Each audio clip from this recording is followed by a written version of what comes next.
Hi guys, I'm Rob Scribner from RV Travel Buddy, and I wanted to take a time to kind of chat with you about probably a reality that I've just been witness to and how that pertains to RV full-time living or RV living. And so first of all, before I go farther with this, what I want to do is define full-timing.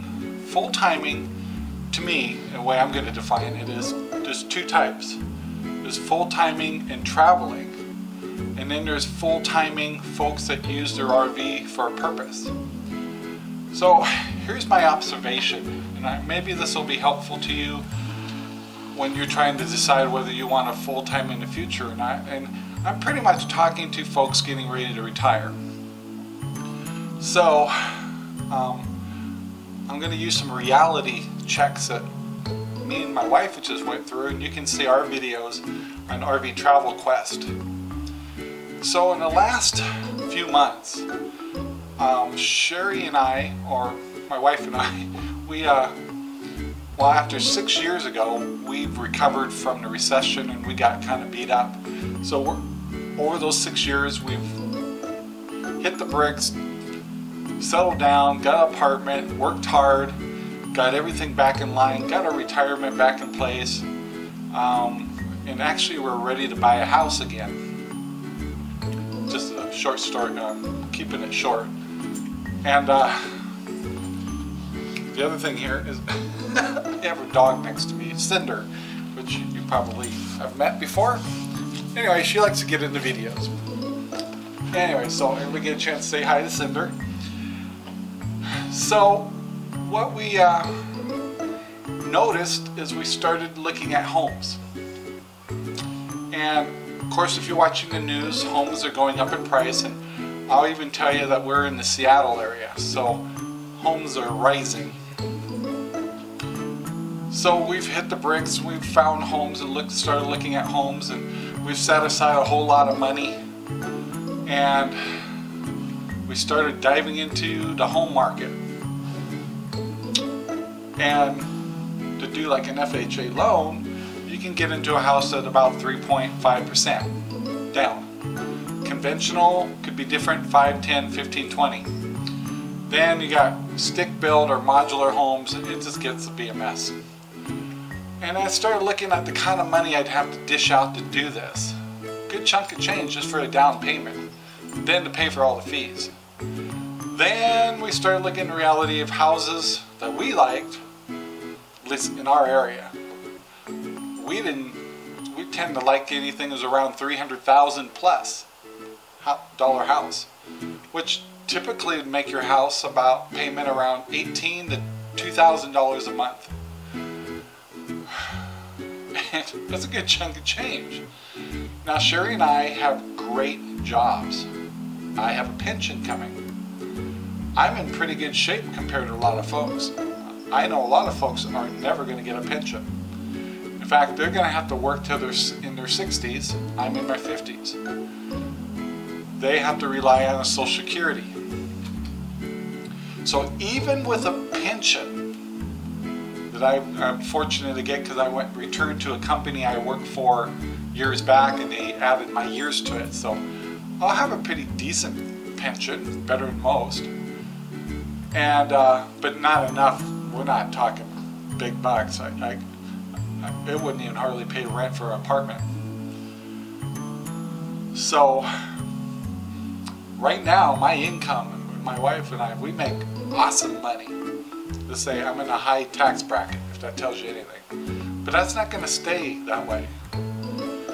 So suddenly, after we've been looking at all these houses, and then we noticed we were going to retirement areas, we noticed people, we were looking at houses of people that either died or lost their spouse or couldn't afford their homes anymore. They're all older than I, not all of them, but I started seeing a trend. And then I've also noticed when we were looking at houses that people lived in, it almost appeared to me like maybe they're home buddies or trapped. that's all they could do is just stay at home, look out the window, and enjoy each other's company. And that's, sorry about that. That's fine too. That will go away. Never fails when you're doing a recording. So, with that in mind, I started thinking about the RV scenario, and so did my wife. We're both kind of getting to a point going, do we really at this age want to buy another house? Strap ourselves into $2,000 a month, and that doesn't count. That's not even counting utility bills. And if we retired, we would have to probably pay for our own insurance, so that's another $500 a month plus or minus, probably more plus. So suddenly, I own RV Travel Buddy, and I've had it for years, and I go back and forth. What am I going to do? Am I going to do full time, or am I just going to be extended snowbird kind of person? And all of a sudden, it seems clear, or clearer than it's ever been to us before, why people are full-timing.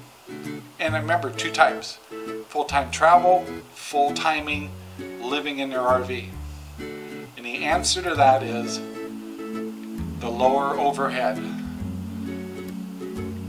My fifth wheel, and I'm not bragging or anything, I have a new 2013 Montana 3625 RE fifth wheel. That's our RV. Is nicer than most of the houses and apartments I've ever lived in. The appliances are up to date equipment, technology, electronics.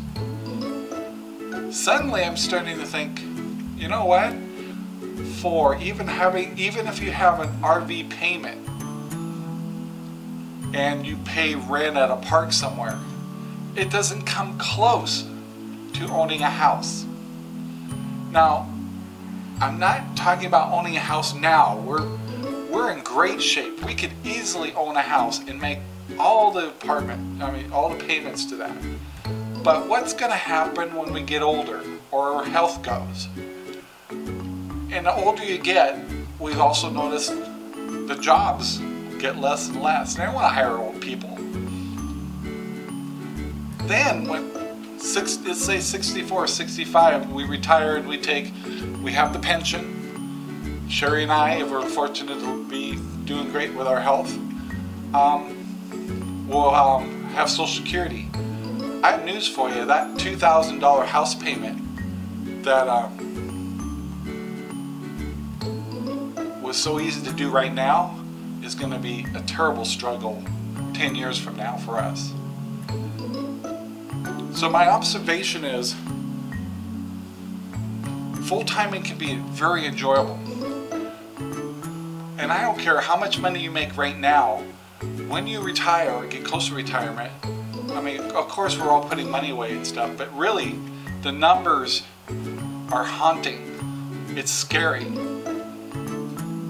So there's some real practicalities of really considering full-time RVing, whether you just want to live in your RV at an area that you want to be at, or actually use your RV and travel to different locations if you have the spare cash for the fuel and stuff. So my observation is just that. A big piece of reality was thrown in our face, and I've been enlightened to say I truly understand the benefits of full-timing in an RV. And that's all I'm going to say on that. So it was a pleasure to meet you all. My name is Rob. I normally do outdoor videos and show what's going on, but today I just wanted to talk about a big observation about full-timing. Once again, thank you for visiting RV Travel Buddy. Please take the time to subscribe to our videos and make sure you like our stuff and tell your friends and share our videos, and we'll have lots of adventures coming. So thank you and have a great day. Bye now.